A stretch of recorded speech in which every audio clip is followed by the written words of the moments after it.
Great to have you on Business Glide. Welcome on board. I'm Richard Mwenja, and as usual, I do this with the renowned thought leader, Professor Herman Manyora. Today, looking all colorful in a red tie. Prof, great to see you. Thank you. How are you? I'm doing well. How about you? Oh, wonderful, wonderful. Enjoying life to the fullest. A day at a time. Yes, yes. All right, Prof. Yes. I'm happy that I'm having this conversation with you, and you're a person of interest in this subject because you are a university don. Yes. And I understand you and your colleagues. Person of interest is from the police. Unanitafuta? Not really, not really. Okay. But I understand you're also on strike on your third week, yes, actually. Yes. And of course, this has brought forth the parallelization of learning in our higher universities because of this staff who are on strike, the lecturers on strike. But in the face of the government, CS Ogamba for Education, he says the lecturers are on strike illegally. And even the arrears that they are quoting, 7.9 billion Kenya shillings, it is not really correct. Okay. That is way above what the government recognizes. Yes. So this stalemate between the government and lecturers, how do you think it should be weighed, really? You know, I'm a small man at the university. And I should not be talking where my seniors are talking. But I can talk as a Kenyan. Yeah, you are 2 cents on it. As an informed Kenyan. This nonsense must stop. Nonsense? We are killing education in this country. Actually, or whatever is left of it. I have raised this concern over the years. I've said, when the government pins down NAT members who are primary school teachers, initially it was all teachers, both secondary, before Kupet came on board to represent, but that's the same sector. When teachers negotiate with the government and the government agrees after a long process of negotiation to pay the teachers peanuts. Peanuts? And then the same government refuses to pay and begins coming up with all manner of excuses and reasoning and whatever you can call, and using the courts. I sit down and wonder, do we know what we are doing to ourselves? Because I was somewhere, I can remember, around Buyang, where I come from. And I met teachers after they had been paid one of their arrears. The highest had 3,000 shillings. May I have 3,000? That's the sort of money we are talking about. Last time we were on strike last year, I got 42,000 or 50, or I don't know, some little money like that. On top of your issues? That's now what they were calling, what we went to strike for. And I've said, and allow me to say this, every time you disrupt learning, you affect something long term. Long term. So this is why I'm saying these people, they are my bosses. From the minister to my vice chancellor and my union, they are my seniors. I'm a small person at the university. But I don't know whether they have brains or whether they are so subservient, somebody's, you know, when you are on strike, as you are on strike today, there is a parent somewhere who was about to make a decision on where to take their child.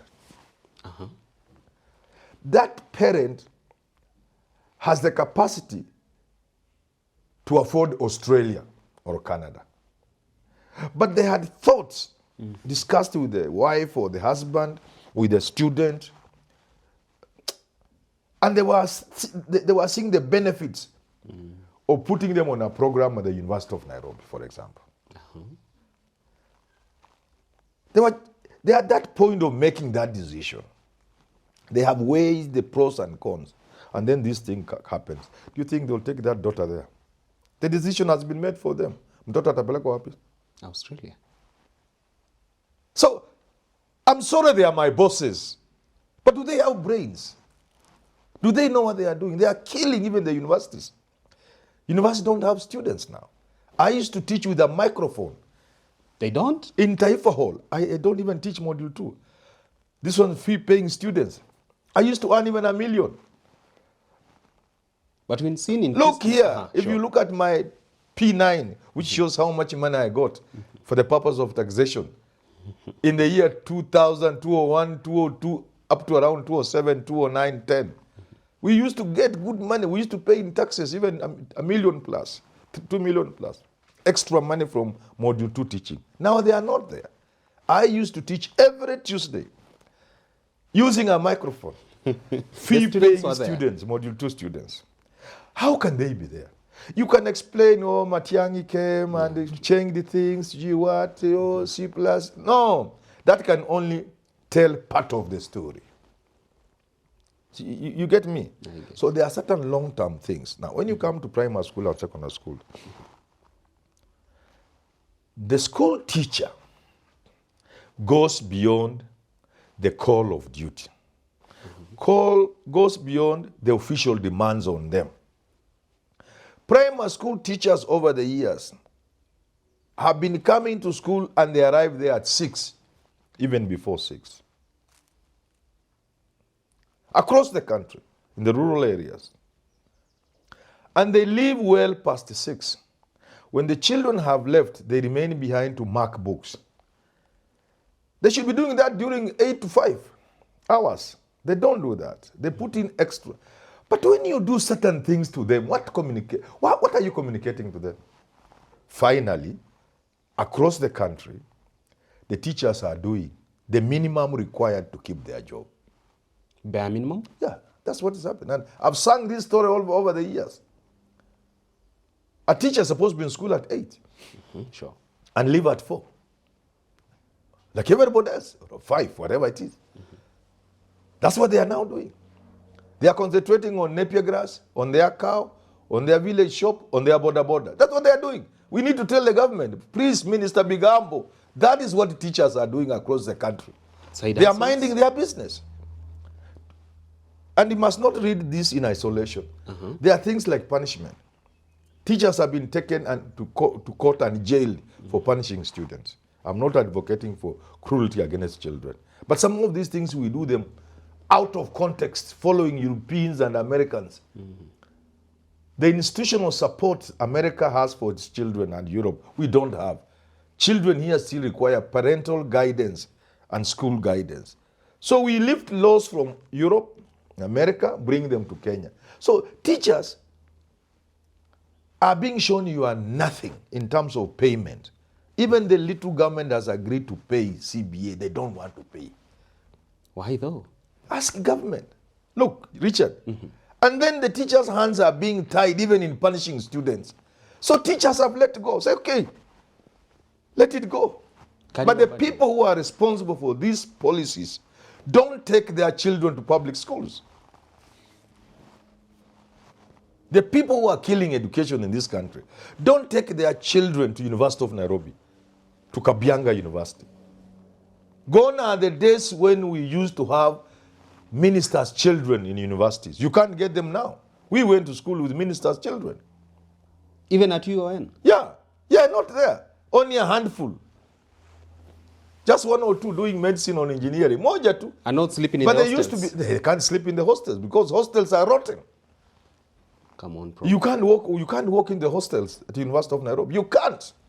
So when you tell me you are a vice chancellor, I just keep quiet. I don't want to talk. I keep quiet. I just say I'm an old man and I'm a small man. So let me not talk. I was supervising what do you call it? SONU elections, student elections. The last time I did it. So I was at Hall 9, which was the most problematic. Yeah. Mali wizi ilikuwa inatokea wakati wa kura ya SONU. Headquarters of goons. Yes, yeah, hapo kwa goons. So they say, Manyora, wewe tough, wenda hapo sasa. So I was there. And so I call of nature, so I have to go and under the call of nature. So I was shown the toilets where they, so I went. I came back running.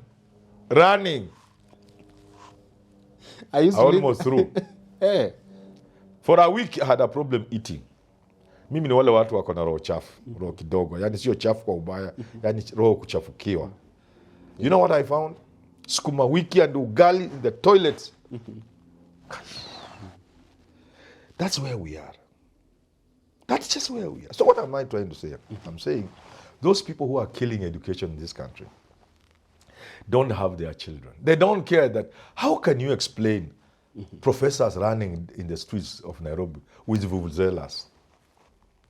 And you tell me you are a minister. Are you really a minister? Even the president in State House. What are you telling the world?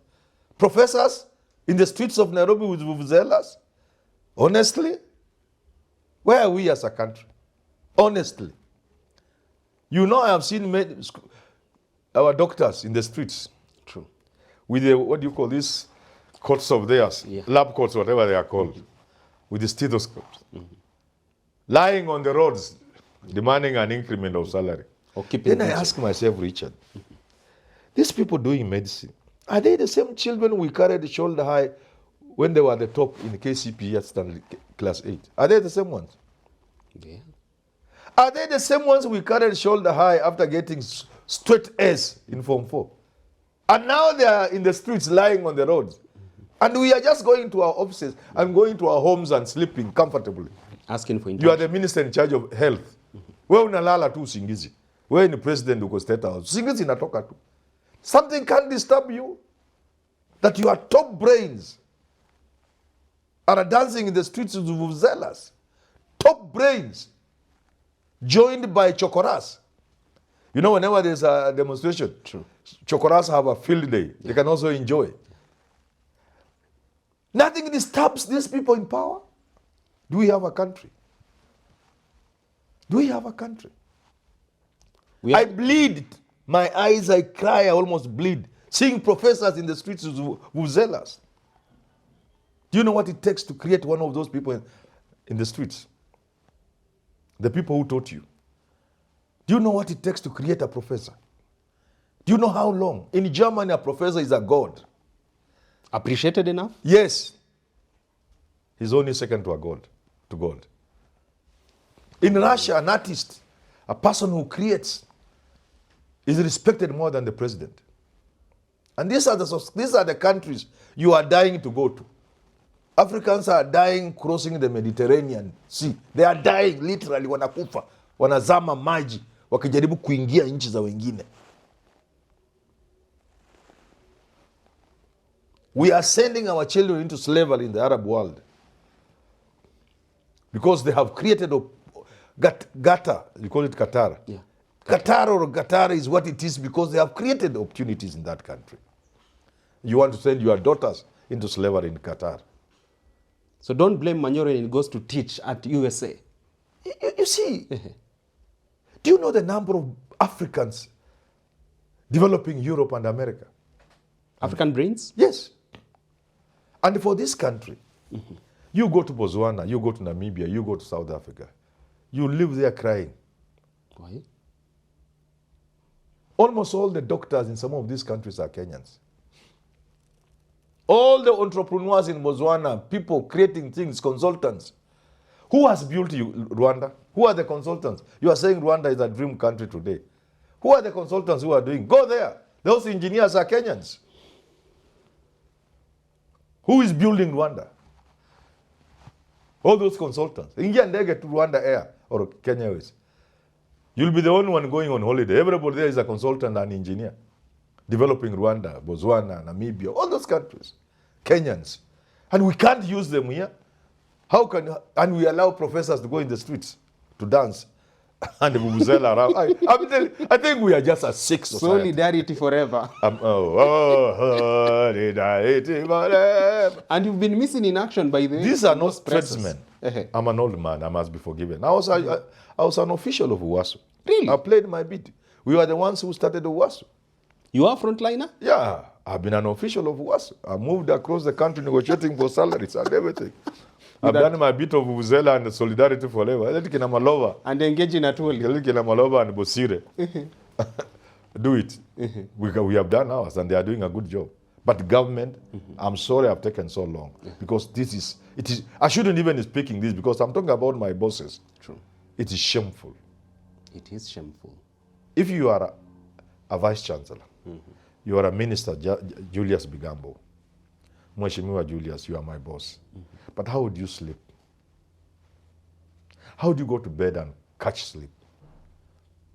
When the most learned men in the land are in the streets of Nairobi with vuvuzelas. It is shameful. How do you go and sleep? How do you get sleep? Minister in charge of education and the vice chancellors. How do you catch sleep? They are even, you talked of 7.9 billion. Yeah. What is 7.9 billion shillings? The government can afford it? In the context of who we are and how much we have and our national budget, what is 7.9 billion shillings? So it's not the money. The costs, and you know these are educated people. You know, I'm so annoyed because we are talking about educated people. Vice chancellors are very educated people. True. Bigambo Jairus, Julius Bigambo, is an educated person. Sure. He's a senior lawyer. He's a serious lawyer. You know what I'm talking about? These are educated people. Learned fellas. People leading this country are educated men and women. The opportunity cost. Cost of a How much do you lose when lecturers are going? They are now, this is the third week you said. Yeah. How much have we lost? In another 1 month, we are going to still be on strike. Yeah. Soon students will be sent home, perhaps. How much are we going to lose? Is this 7 billion? Do you even need to be an economist or anything? It's much more than the money the lecturers are asking for, what we are already losing. Mark you, first year students have been sent to the various universities across the country. Ours had just come. True. They have reported, they have paid fees, they have paid for accommodation, if they don't, wherever, either in the hostels or outside, and they are not being taught. Do you know the social cost? Forget about the financial cost. Social cost. Because yes, because now young girls who have never been alone in life, they were under control of their parents 24/7, and they were under control of the school 24/7. For the first time as adults, they have been sent to Nairobi. Some of them stepping in Nairobi for the first time. And now these young girls, 18, 17, 19 at most, who have never been free, are not just free, but they are idle. Double tragedy. This is tragic. The number of girls who are going to get pregnant, the number of girls who are going to get diseases, which they would not have gotten if they came and concentrated on education at the university, is alarming. It's going to be alarming. The cost of destruction to our young girls, who for the first time are free, and there's nothing they are doing. They are just at the university idling. There's no class, there's nothing to preoccupy them. The calamity we are inviting as people, it pains me, Richard. We are caught in disaster. There you have it from Professor Herman Manyora. Need for us to address the woes in our higher education sector. There you have it. Time now for our fan of the week on Business Glide. It is none other than this renowned Don, Dr. Njoki Wamai, Dean, School of Politics, Policy and Governance. Thank you. Njoki Wamai. Thank you, Njoki Wamai, for being part of this family. Thank you. Spread the word. And for those who have not subscribed to our channel, let them subscribe. We want to grow together. Sure. We want to continue having this conversation. The numbers are important. True. Yes. We have we a grow the target family. Yes. of 500,000 subscribers before Christmas. Yes. Not All right. As soon as God will allow it. As soon as God will allow it. Yes. Subscribe to the channel. Make sure you also click the notification bell so that anytime we upload our editions, you become the first person to catch a glimpse of what we've prepared for you. Until we get to do this again on Business Glide, enjoy the rest of your viewing. Up next is the Business Glide African Proverb of the Day.